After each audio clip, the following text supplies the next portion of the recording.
그래서 이 무아상경은 인무아가 없다. 인무아를 얘기하는 그런 나 자신이라고도 할 수 있는 그런 나다, 내 것이다 라고 하는 그런 인무아를 말하고 쓰라고 있는 것이 무아상경이다 이렇게 보시면 되겠고요. 그리고 또 세 번째 설하신 그 연소의 법문경이라고 하는 이 경은 법무아를 쓰라고 있는 겁니다. 그래서 굳이 우리가 이름 붙인다면 인무아, 법무아 이렇게 얘기를 하는 건데 그래서 나중에 대승불교 시대가 되게 되면 이렇게 이 무아를 둘로 나누어서 인무아, 법무아 이렇게 얘기를 합니다. 그래서 인무아에 대해서는 그 인무아를 소멸시키기는 깨닫기는 쉬운데 법무아를 깨닫기는 어렵다고 이런 말씀도 하시기도 하고 한데 그런데 어쨌든 이 무아상경하고 연소의 법문경은 같이 무아를 말씀하시는 연소의 법문경에서는 모든 것이 불타고 있다라고 일체가 불타고 있다라고 하는 말씀으로 시작하는 것이 연소의 법문경입니다. 모든 것은 불타고 있다. 그래서 이 연소의 법문경에서 이걸 모태로 해서 설해진 대성경전이라고 할 수 있는 게 법화경이죠. 근데 법화경에서 삼계화택이다.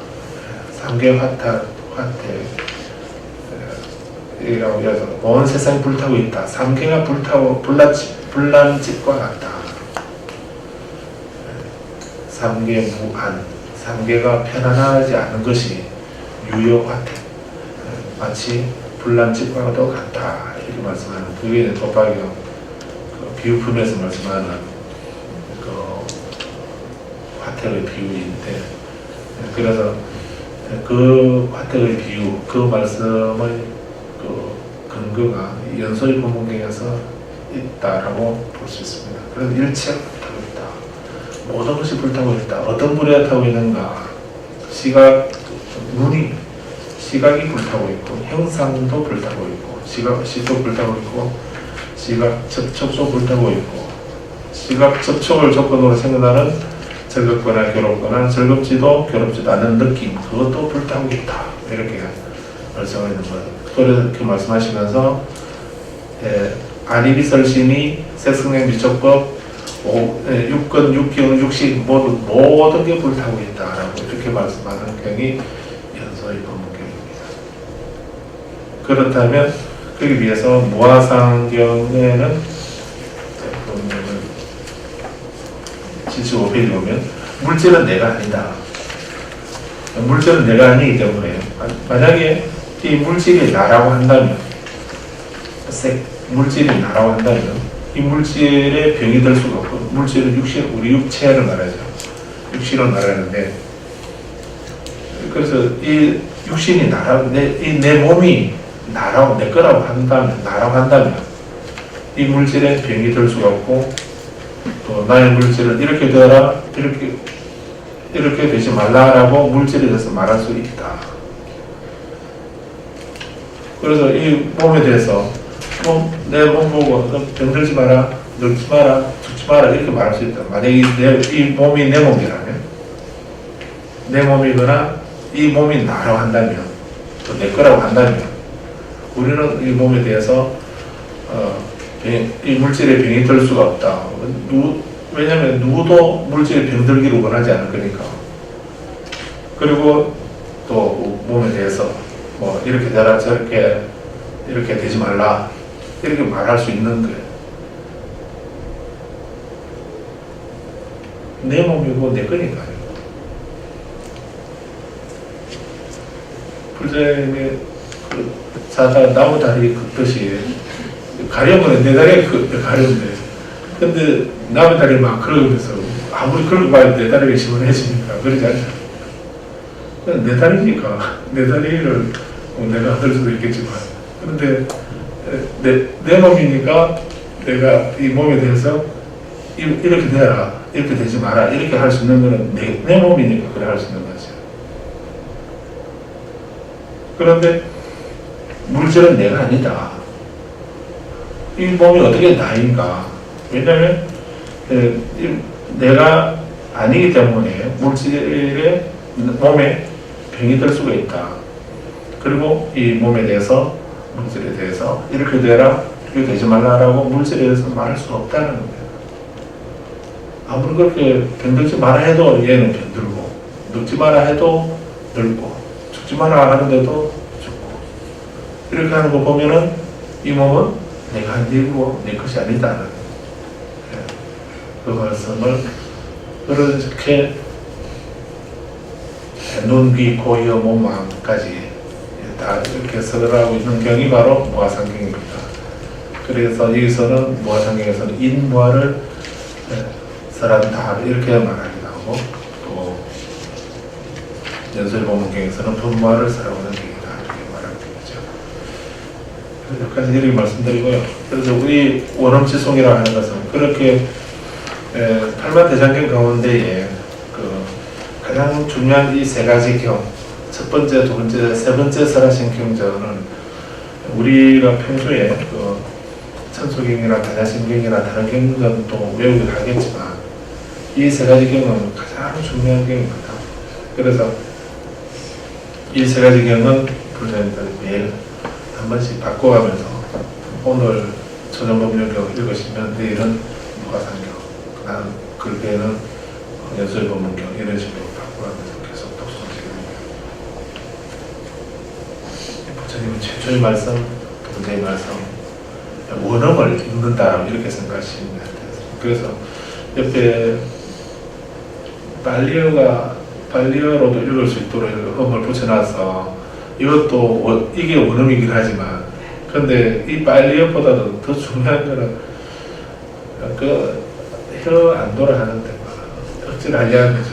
괜히 또 스트레스 받을지 모릅니다. 그러니까 원음이라는 건 그 부처님이 가장 그 변화되지 않고 최초의 말씀이다. 예, 원음이라는 말은 그런 의미로 이해하시면 됩니다. 예, 그래서 이렇게 부처님이 최초로 깨달음을 얻으시고 그 신선한 그 최초로 그 진리를 설파하시는 거 예, 그런 거이기 때문에 그 제1성 이 말씀이 가장 중요한 것 아니겠습니까? 그래서 초전법문경이나 무아상경, 연설법문경은 계속 읽어서 좀 익숙해지도록 그런데 이 세 가지 경을 외울 수 있다고 한다면 아니면 그 읽어서 그 부처님 말씀하시는 그 순서라든가 표현 방법이나 이런 거를 그 익숙해지게 되면 그 다음에 다음 우리 이런 니까야나 다른 경전 보기 아주 쉽습니다. 그렇기 때문에 근데 그 좀 다른 얘기지만 중국의 천태지자 대사라고 하는 분이 계셨죠. 그래서 그분이 천태종을 법화삼매를 얻으시고 천태종을 하신 분인데 근데 그 천태지자 대사가 이제 이 부처님의 일대 시교를 부처님 말씀 이 팔만대장경을 그 오시교판이라고 이렇게 그 5시기로 분류를 했거든요. 그래서 그것을 오시교판이라 이렇게 하는데 부처님이 깨달음을 얻으시고 최초로 삼매 속에서 설하신 것이 화엄경이고 그 다음에 그 아함경을 12년 동안 설하시고 이 반야경을 21년 동안 설하시고 법화경을 법화열반을 또 8년 동안 설하시고 이런 식으로 그 분류하시는 게 있거든요. 네, 그래서 그것을 뭐 거의 최근까지도 그게 진리인 것처럼 우리는 생각하고 배워왔습니다. 네, 그래서 화엄경은 부처님이 그 깨달음 얻으시고 난 뒤에 그 삼매 속에서 깨달음의 내용을 그대로 다 쏟아부어 놓은 것이 화엄경이다 이렇게 우리는 이해를 하고 있었고 그리고 아함경을 12년 동안 아함경을 설하셨다. 니까야를 12년 동안 설하셨다고 그렇게 알고 있었는데 근데 이제 최근에 이제 학자들이 그 학문적으로 이렇게 조사를 하고 정리를 해보니까 그게 아니더라. 이렇게 얘기를 하죠. 그래서 네, 좀 이제 다른 성립사적으로 다르게 이해할 수도 있긴 한데, 아무튼 거기서 만약에 12년 동안 아함경을 설하시는 것이 맞다고 한다면, 그 아함경이라는 경이 니까야나 아함경을 그 내용은 간단하지 않습니까? 그 간단한 내용을 물질은 무상한가 영원한가 무상합니다. 무상한 것은 괴로움과 즐거움과 이렇게 물으시는, 그럼 괴롭습니다 라고 대답합니다. 그 괴롭고 무상한 것에 나라고 하는 것이 있는가? 없습니다. 이렇게, 그래서 무상고 무아 이 얘기를 이렇게 말씀하는 이 순서로 말씀하시는 것을 12년 동안 계속 하셨다. 그 말을 사실 일생권 하신 거지만 일생 동안 말씀하시는데, 좀 줄여서 뭐 12년 동안 아경에 나온 말씀으로 12년 하셨다고 이렇게 이해한다면, 그런 말씀을 12년 동안 하셨다 이 말은 계속 되풀이하고, 우리가 그 제자들이 뭐 몰라서가 아니거든요. 몰라서 그 말 뜻을 이해를 못하거나 뭐 글자가 어려워서 그걸 이해를 못하기 때문에 12년 동안 계속 같은 말을 이렇게 하셨다는 이 말이 아니고, 그래서 우리가 그 진리를 깨닫는, 진리를 바라보는 안목이나 그 지혜가, 그건 단지 지식만이 아니라 본인이 그 몸과 마음으로 그 체화하는, 자기 거를 내 것을 만드는, 깨닫는 거, 실현하는 거, 이것이 중요하기 때문에 그래서 계속 되풀이하고 반복하고 이렇게 말씀하신 거다라고 이해할 수가 있습니다. 그래서 우리는 이렇게 가장 원음이라고 한다면 이 세 가지 경인데, 그렇게 초기에 부처님이 말씀하신 그 초기 말씀들을 다 모아둔 것, 이런 것을 초기 불교라고도 하고, 또 그렇게 부처님의 그 말씀들을 다 모아둔 것을 니까야라고 이렇게 하는 겁니다. 니까야라는 말이 부처님 말씀을 모았다는 이런 뜻이 있습니다.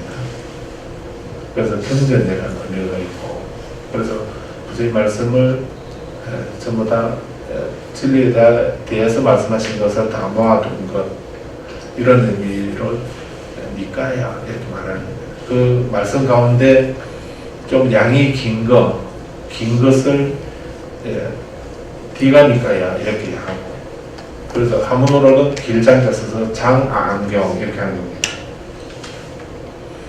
그거는 경전의 분량이 좀 길다라고, 다른 거에서 좀 그 권수가 많죠. 그래서 좀 분량이 긴 것만 다 모아둔 거, 이런 의미라고도 이해합니다. 꼭 그것만은 아니긴 하지만 형식적으로 보면 그런 특징이 있다고 이렇게 보고 있습니다. 그 다음에 긴 것이 있다고 한다면 짧은 게 있습니다. 짧은 건 우리 반야신경인데 짧은 거죠. 한 260장 되는 거니까 짧은 경이라 할 수 있는데, 근데 그 잡아안경에 보면은 그거 한 몇 줄 안 되는 이런 아주 반야신경 한 3분의 1 정도 되는 분량으로도 하나의 경으로 성립되어 있는 것이 있습니다. 그런 식으로 짤막짤막한 이런 말씀들, 짤막한 그런 말씀 속에 진리를 법을 설하신 것이 있는데, 그런 것을, 그런 짧은 장안경에 비해서는 그런 짧은 경전들을 다 모아둔 것을 잡아안경이라고도 하고 상ют다니까야라고 이렇게 합니다. 그래서 상ют다라고 하는 말이, 근데 짧다는 말보다도 상ют다는 그 한 50가지 정도가 되는 그런 다양한 주제를 가지고, 큰 주제는 한 5가지로 이렇게 나누죠. 인연에 대한 법이라든지 연기에 대한 것이라든지, 그렇게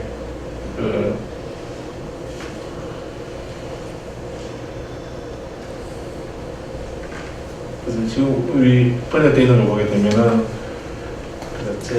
제1번은 개송에 대한 말씀이거든요. 시와 함께 모음이라는 뜻이고, 또 제2번은 인연 모음이고, 제3권은 존재의 다발모음 원에 대해서 존재의 다발모음 되어 있고요. 지금 우리가 그 4권에 해당되는 걸 보고 있는데 여기서는 6가지 강력모음 6권이라든가 66법이라고 하고요. 이렇게 6가지에 관계된 그 가르침들을 모았다는 이런 말이 있고, 그 다음에 5번째는 큰 모음이라고 이렇게 되어 있습니다. 그런데 세부적으로는 더 주제가 많습니다. 그래서 이 상유타니까야는 크게는 5가지 주제를 말했지만 5권으로 이렇게 나누는 건데, 그 구체적인 내용은 또 다양한 주제를 가지고 그 주제에 맞는 그런 가르침들을 다 모읍니다. 그러니까 비슷한 말씀으로 계속 반복되고 있는 이유가 그 때문에 그렇거든요. 그래서 그 주제에 맞는, 주제에 상응하는 그런 가르침들을 모은 것, 이런 의미를 그 상유타, 이렇게 상유타니까 이렇게 한 것이고, 한문으로는 여러 가지 주제가 섞여져 있다 하는 이런 의미에서 잡아경이라고 이렇게 한 겁니다. 그래서 잡자가 뭐 잡되다, 잡다한 이런 의미보다도 여러 가지 주제가 섞여 있는 그런 가르침이다 이렇게 해서 잡아경 한문으로는 그래 들고. 그런데 또 경전 보면 길지도 않고 짧지도 않는 이런 것도 있겠죠. 중간치. 그 길이가 긴 거에도 안 속하고 짧은 거에 짧은 것보다 좀 길고 긴 것보다는 좀 짧은 거, 이런 것도 있겠죠. 그래서 중간 정도 길이의 가르침이다 해서 중앙경이라고 이렇게 합니다. 그래서 중앙경은 맞지마니까야라고 이렇게 하고 있습니다. 그리고 이제 네 번째는 숫자별로 우리가 3년 6개월을 걸쳐서 봤던 그 안구따라 니까야라고 하는 거. 안구따라 니까야라는 이 말은 이제 숫자별로 부처님 가르침을 하나 1에 관계된 법문, 2에 관계된 법문, 3에 대한 3으로 세 가지로 이렇게 모르죠. 이 세상에 가장 귀한 법회가 세 가지가 있다. 무엇인가? 불법성삼보이다. 이런 식으로 우리가 끊어 없애야 할 아주 큰 번뇌가 세 가지가 있다. 그것을 삼독이라 한다. 이렇게 뭐 예를 든다면 그런 식으로 그런 것을 이제 법수라고 하죠. 법수. 그런 법수와 관계된 하나씩 법수를 늘려가면서 그 법수에 따른 법문들을 모아둔 것, 그것을 정일암경이라. 정일암. 그래서 한번 번역할 때는 정지구 경전 이렇게도 하는데, 니까야는 정지구 경전, 안구따라니까야 이렇게 합니다.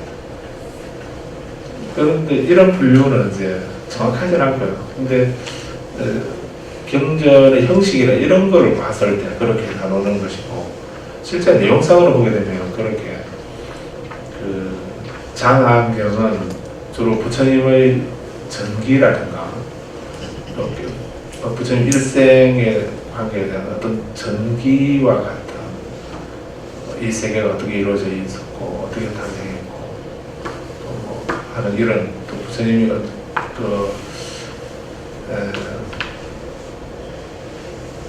부처님이 어떤 성불하시기 이전에 어떻게 수행을 하셔서 수행하시는가, 또 열반드시기 직전에는 어떤 말씀을 하시는가, 뭐 이런 것까지 그런 것을 그런 말씀들을 모아둔 것이 장암경입니다.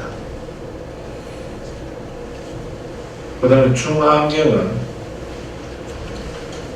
이런 것도 꼭 그렇게 선이 딱 그어져 있는 건 아니지만 큰 틀에서 보면 그런 정도 특징을 가지고 있다. 이렇게 내용상으로 보면, 그래서 중암경은 그 명상 수행에 관계된 그런 말씀들이 많다라고 이렇게 얘기합니다.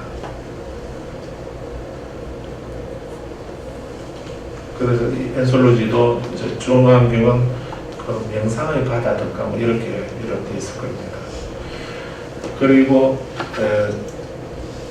상유타니까야는 이제 그 원이라든가 인연이라든가 연기법이라든가 이렇게 그 교리적인 그런 설명들이 많이 있습니다. 네, 그래서 부처님 가르침을 교리적으로, 철학적으로, 교리적으로 좀 깊이, 체계적으로 이렇게 공부하고자 한다면은 삼일다 니까야를 봐야 된다. 이렇게 왜 무상한가? 왜 괴로움인가? 왜 무아인가?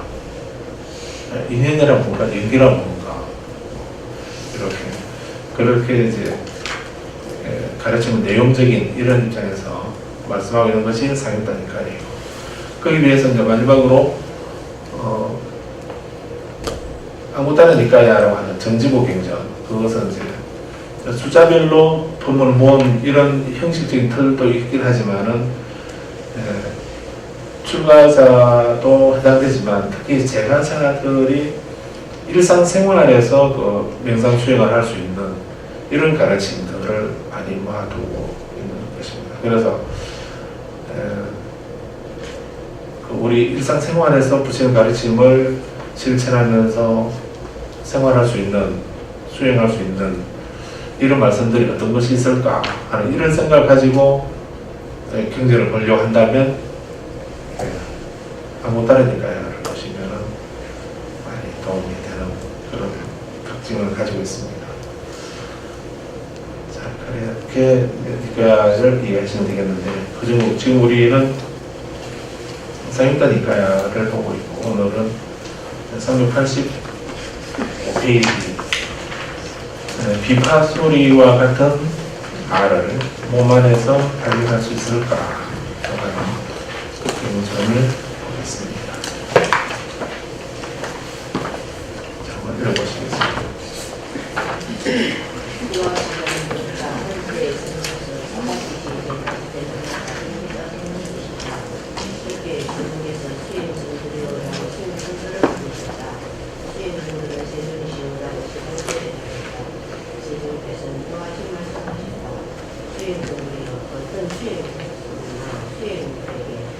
지각에 의해 인식된 현상에 대하여 마음으로 욕망이나 탐욕이나 분노나 우욕이나 혐오가 일어난다면 이 일은 두렵고 무섭고 가시가 길이고 정떨어지고 잘못된 길이고 사악한 길이고 흔한 길이다.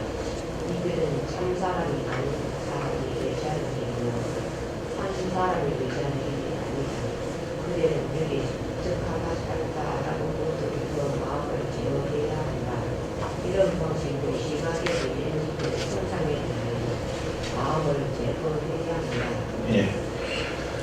이렇게 지금 여기서 이제 6가지 감정의 모음이라고 이렇게 해야 되기 때문에, 그래서 육건이나 육경 이렇게 관계된 육식이라든지 그렇게 6세 관계된 그런 6가지 감정에 관계된 이런 부분들을 다 모아두고 있는 것입니다. 그래서 계속 반복되고 있는데, 그래서 이렇게 6가지를 이제 말씀하시고 계시기 때문에 1번만 이해하시게 되면 또 2, 3, 4, 5, 6까지는 이제 바로 그 시각인가 청각인가 이런 걸로만 이렇게 달라지고 있기 때문에 이해하기가 쉽습니다.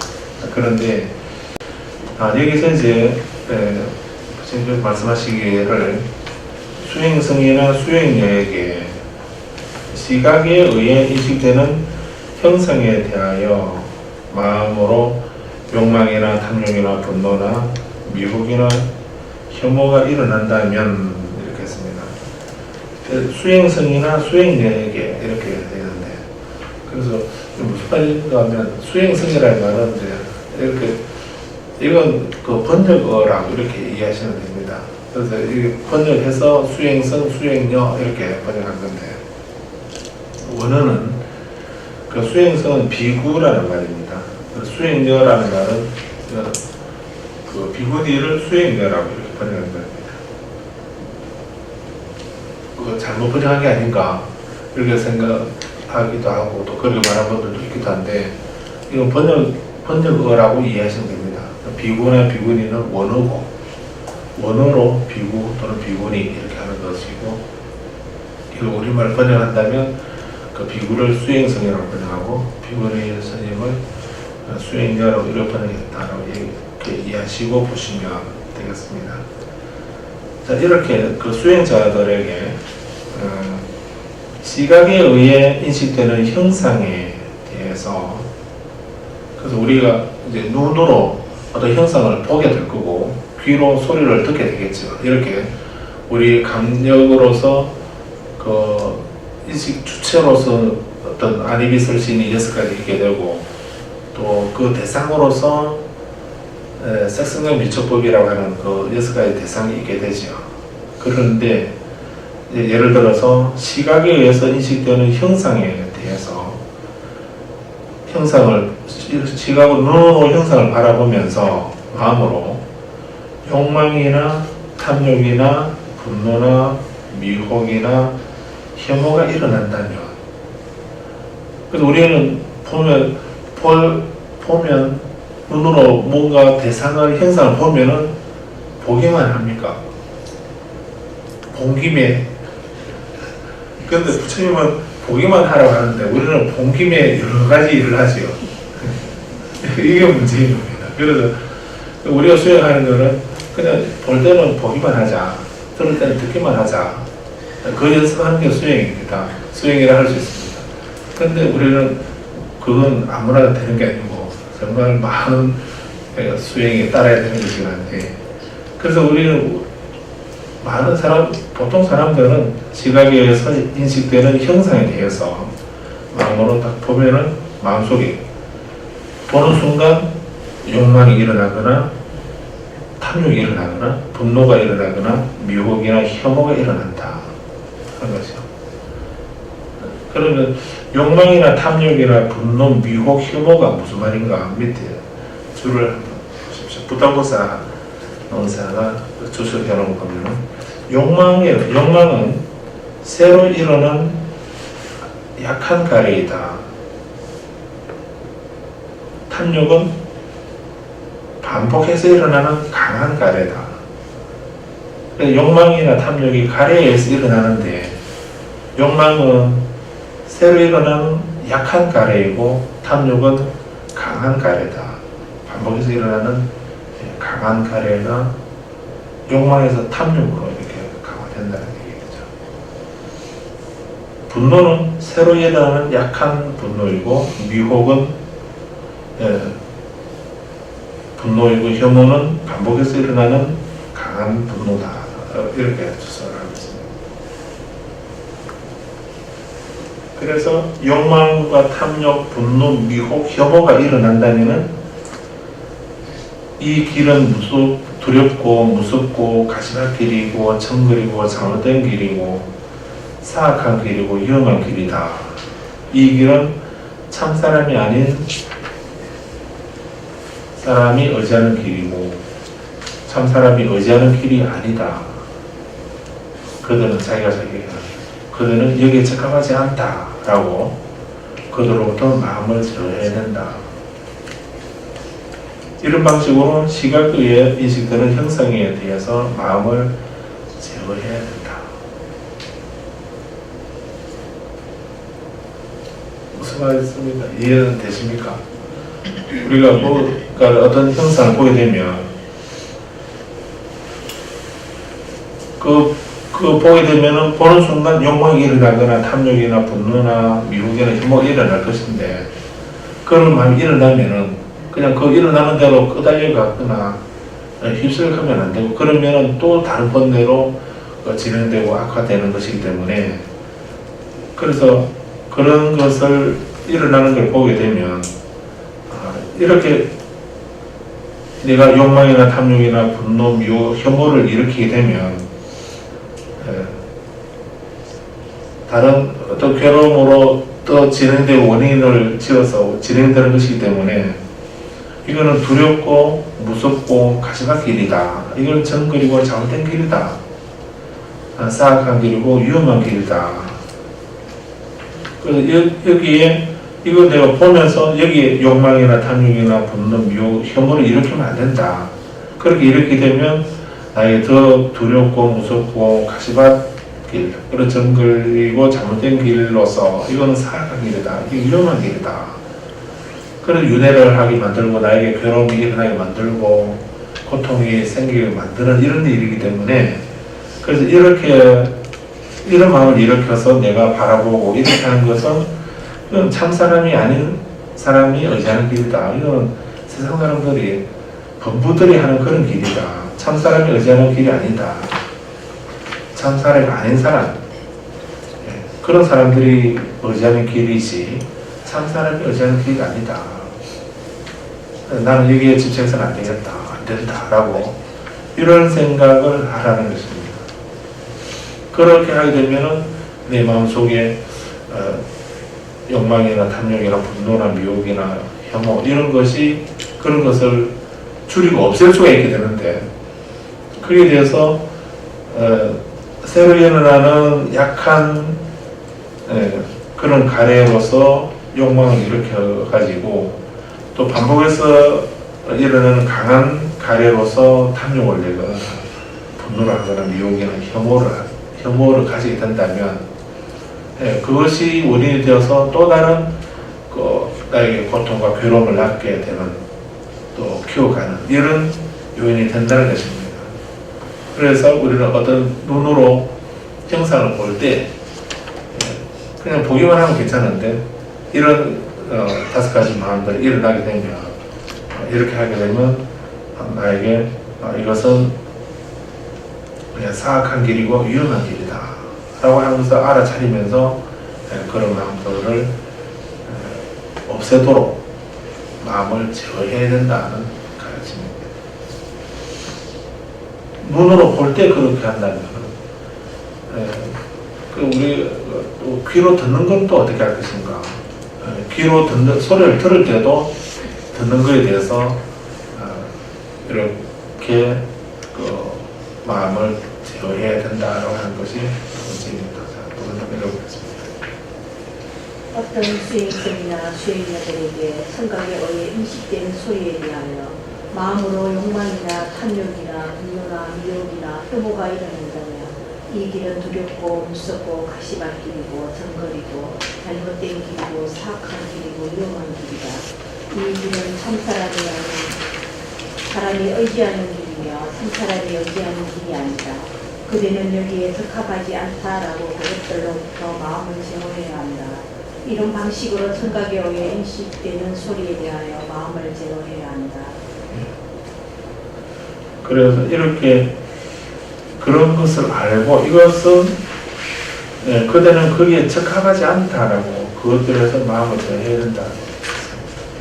그래서 이건 어제 내가 참사람이 의지하는 길이 아니다. 참사람이 아닌 사람들이 의지하는 길이지 참사람이 의지하는 길이 아니다라고 또 너의 그대는 자기 자신을 말하는 거거든요.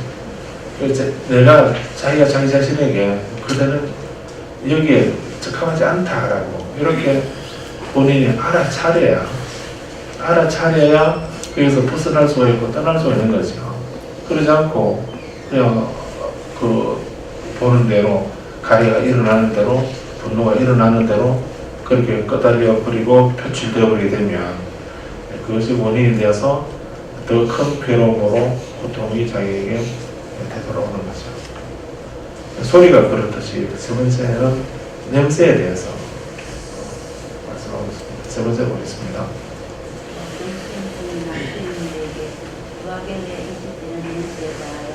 마음으로 욕망이나 분노나 미혹이나 혐오가 일어난다면 이 길은 두렵고 무섭고 가시밭길이고 정거리고 잘못된 길이고 사악한 길이고 위험한 길이다.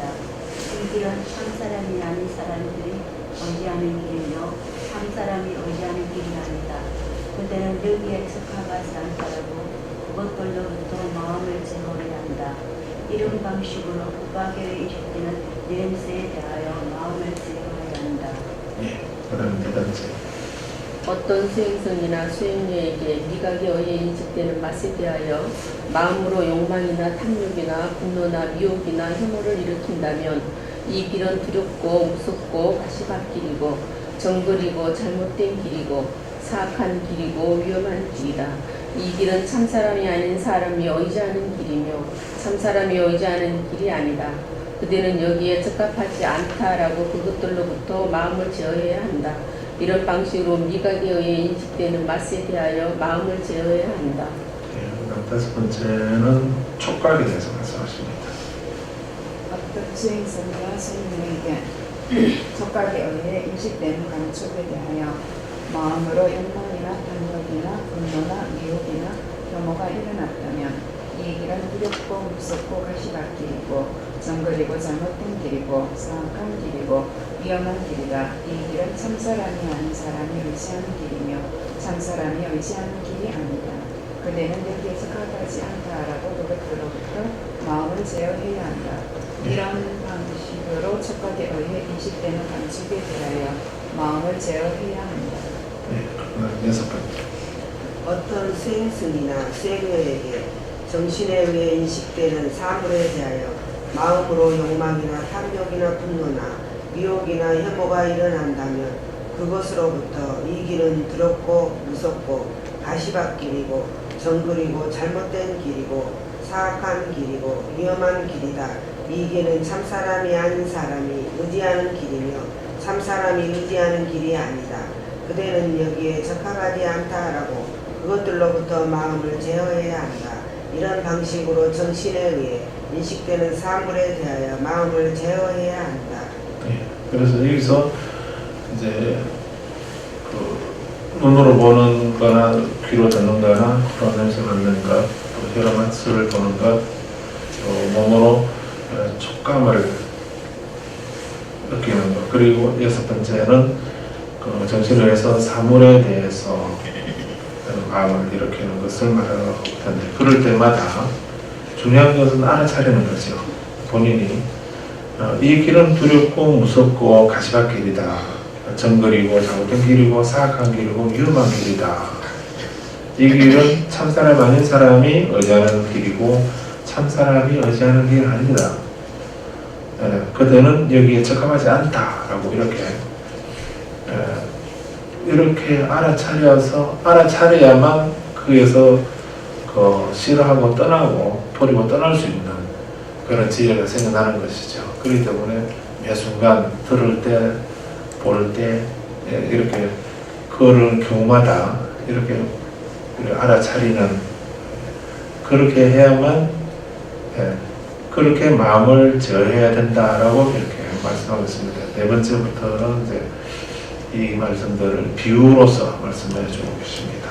자, 4번 보겠습니다. 수행성들이여 예를 들어 충분히 익은 곡물이 있고 밭지기는 게으르다고 해보자. 곡물을 좋아하는 소가 그 밭에 들어갔다면 그 소는 원하는 대로 먹이에 탐닉할 것이다. 수행성들이여 이와 마찬가지로 배우지 못한 일반 사람들은 녀석 영역을 수호하지 못하고 자신이 하고 싶은 대로 5가지 감각적 쾌락에 빠져들 것이다. 예. 그래서 이런 얘기들을 이제 예를 들어서 충분히 익은 그런 곡물이 있고 밭지기는 게으르다고 한다면, 근데 곡물을 좋아하는 소가 지나가다가 그 밭에 들어간다면 그 소는 원하는 대로 다 먹어버릴 것이다. 그래서 그와 마찬가지로 우리가 접촉 감정을 잘 소화하지 못하고 자신이 하고 싶은 대로 5가지 색성형 미촉법, 색성형 미촉 이 5가지에 대해서 탐닉하는 것을 오욕이라고 하죠. 5가지 감각적 쾌락이라는 말은 색성향 미촉 5가지로 말하는 겁니다. 거기에 그 쾌락에 빠져들 것이다 라고 얘기를 들었습니다. 6번째 봅니다. 수행성들이여 예를 들어 충분히 익은 곡물이 있고 밭지기는 방일하지 않다고 해보자. 곡물을 좋아하는 소가 그 밭에 들어가는 그 밭지기는 소의 고삐를 단단히 잡아챌 것이고 고삐를 단단히 잡아채서 위쪽으로 꽉 붙잡아 맬 것이고 위쪽으로 꽉 붙잡아 매어서 몽둥이로 매섭게 때릴 것이고 몽둥이로 매섭게 때리고 나서 풀어줄 것이다. 2번째에도 곡물을 좋아하는 소가 그 밭에 들어가면 그 밭지기는 소의 고삐를 단단히 잡아챌 것이고 고삐를 단단히 잡아채서 위쪽으로 꽉 붙잡아 밀 것이고 위쪽으로 꽉 붙잡아매서 몽둥이로 매섭게 때릴 것이고 몽둥이로 매섭게 때리고 나서 풀어줄 것이다. 세 번째에도 곡물을 좋아하는 소가 그 밭에 들어가면 그 밭지기는 소의 고삐를 단단히 잡아챌 것이고 고삐를 단단히 잡아채서 위쪽으로 꽉 붙잡아 맬 것이고 위쪽으로 꽉 붙잡아 매서 몽둥이로 매섭게 때릴 것이고 몽둥이로 매섭게 때리고 나서 풀어줄 것이다. 수행성들이여 이와 같이 하면 곡물을 좋아하는 소는 마을로 들어가거나 숲으로 들어가거나서 있는 곳마다 누워있는 곳마다 그 몽둥이에 맞은 경험이 먼저 생각나서 다시는 그 밭에 들어가지 못할 것이다.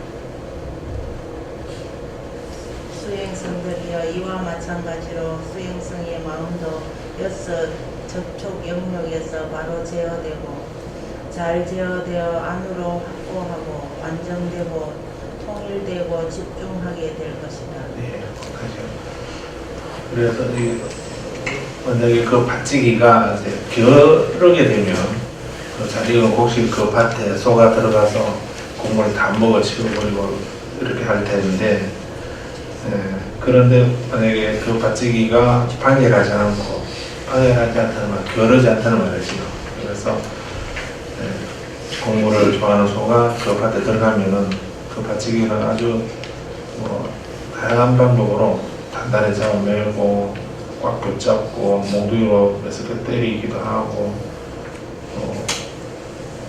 그렇게 그런 방법으로 이제 그 소를 이렇게 다스리게 되면 나중에 그런 다스림을 받은 그 소는 곡물을 좋아하는 소가 마을로 돌아가거나 숲속으로 들어가거나 서 있는 곳마다 또는 누워 있는 곳마다 그 몽둥이에 맞은 경험이 언제나 생각나 다시는 그 밭에 들어가지 못하게 될 거다라고. 이게 그래서 길들이고 제어하고 익숙해진다는 말이에요. 그래서 이렇게 익숙해지도록 하고 길들이는 거, 그게 수행이죠. 수행이란 말이 그렇게 돌을 닦는다는 말이 그런 의미입니다. 그래서 여기서 제어한다는 이런 말이 그렇게 부처님은 소를 이렇게 다스리는 그런 방법으로 예를 들어서 말씀하셨습니다. 그다음 8번 읽어보겠습니다. 수행성들이여 예를 들어 왕이나 왕의 대신이 예전에 들어본 적이 없는 비파 소리가 있는데 그가 이 비파 소리를 들었다고 하자 그는 이렇게 말할 것이다. 여보게 무엇이 이토록 황홀하고 이토록 즐겁고 이토록 매력적이고 이토록 낯을 빼앗고 사로잡는 이 소리를 만드는가. 그들은 왕에게 이와 같이 말할 것이다. 전하 이토록 황홀하고 이토록 즐겁고 이토록 매력적이고 이토록 낯을 빼앗고 사로잡는 소리를 만드는 것은 비파입니다. 왕은 이와 같이 말할 것이다. 여보게 가서 비파를 가져와라. 그래서 그들이 왕에게 비파를 가져와 말할 것이다. 전하 이것이 이토록 황홀하고 이토록 즐겁고 이토록 매력적이고 이토록 낯을 빼앗고 사로잡는 소리를 만드는 비파입니다. 그러면 그가 이와 같이 말할 것이다. 여보게 이 비파는 그만두고 비파의 소리를 가져오라. 그러면 그들은 왕에게 말할 것이다. 전하 이 비파라고 하는 것은 여러 부품으로 이루어져 있는데 아주 많은 부품으로 이루어져 있습니다. 그리고 그것은 다양한 부품을 조건으로 예를 들어 나무통을 조건으로 손잡이를 조건으로 목을 조건으로 손을 조건으로 팔을 조건으로 그리고 음악가의 적절한 노력을 조건으로 소리를 냅니다. 전하 이와 같이 이 비파라고 하는 것은 여러 부품으로 이루어져 있는데 아주 많은 부품으로 이루어져 있고 다양한 부품을 조건으로 소리를 냅니다. 그때 왕이 그 비파를 10조각으로 100조각으로 쪼개고 10조각이나 100조각으로 쪼갠 뒤에 조각조각 낸다고 하자 조각조각 낸 뒤에 불에 태우고 불에 태운 뒤에 재로 만들고 재로 만든 뒤에 큰 바람에 날려보내거나 강의 급류에 떠내려 보냈다고 하자 왕은 이와 같이 말할 것이다. 가련한 일이로다. 소위 이 비파라는 것도 비파라고 불리는 다른 것들과 마찬가지 아닌가. 얼마나 많은 사람이 완전히 그것 때문에 방해하고 속고 있는가. 왜 많은 사람들이 그것에 완전히 그 때문에 방해라고 속는 겁니까? 비파 소리에 거달리고 비파가 있다고 하는 비파라든가 또는 비파 소리 거기에 탐닉해서 그 실체가 있는 걸로 생각을 해서 이렇게 하지만 근데 뭐 열조각 천조각으로 막 이렇게 적조각 내고 불태우고 이렇게 했다는 이 말은 그 비파 그 비파 말고 그거 좀 이상하게 생긴 그 비파 말고 그 비파 소리를 가져와라 이렇게 말해요. 근데 그 비파나 비파 소리가 실체가 있는 것이 아니죠. 그래서 여기서 말씀하고 있는 것은 사람들은 실체가 없는데도 그 실체가 있다고 생각하고 집착하는 거기에서 번뇌가 일어나고 하는 것인데 그런데 그 왕이 비파를 예를 들어 와서 보니까 그래서 이것은 실체는 없는 것인데 단지 그 이름뿐이고 말뿐인 그런 것인데도 사람들은 거기에 그 미혹되어서 방해하고 속고 있다 하는 예로 말씀하시는 겁니다. 맞아요. 9번 기록. 수행성들이여 수행성도 이와 같이 물질에 대한 모든 활동 영역에 걸쳐서 물질을 조사하고 느낌에 대한 모든 활동 영역에 걸쳐서 느낌을 조사하고 지각에 대한 모든 활동 영역에 걸쳐서 지각을 조사하고 형성에 대한 모든 활동 영역에 걸쳐서 형성을 조사하고 의식에 대한 모든 활동 영역에 걸쳐서 의식을 조사한다. 그가 물질에 대한 모든 활동 영역에 걸쳐서 물질을 조사하고 느낌에 대한 모든 활동 영역에 걸쳐서 느낌을 조사하고 지각에 대한 모든 활동 영역에 걸쳐서 지각을 조사하고 형성에 대한 모든 활동 영역에 걸쳐서 형성을 조사하고 의식에 대한 모든 활동 영역에 걸쳐서 의식을 조사하며 그는 거기에서 전에 그에게 생겨났던 나라든가 나의 것이라든가 나는 있다라든가 하는 것을 아무것도 발견하지 못할 것이다. 무아에 대한 가르침들 이렇게 다양하게 풀어서 말씀하신 것입니다. 결국은 이렇게 이런 소를 말씀드리는 것은 예를 든 것은 우리가 제어하고 다스려야 된다. 마음을 제어하고 다스려야 된다. 하는 그거를 말씀하셨고 여기서 비파 소리에 대해서는 이렇게 우리에게 나라든가 나의 것이라든가 나는 있다. 나의 자아라든가 이런 것이 아무것도 존재하지 않는다. 즉 무아이다 하는 것을 이렇게 비유로서 말씀하신 것입니다. 여기까지 마치겠습니다. 앞장에서 따라해 보십시오. 부처님 가르친 대로 실천하는 수행으로 존귀하신 부처님께 예경하나이다. 부처님 가르친 대로 실천하는 수행으로 복연 담마에 예경하나이다. 부처님 가르친 대로 실천하는 수행으로 수승한 상가에 예경하나이다.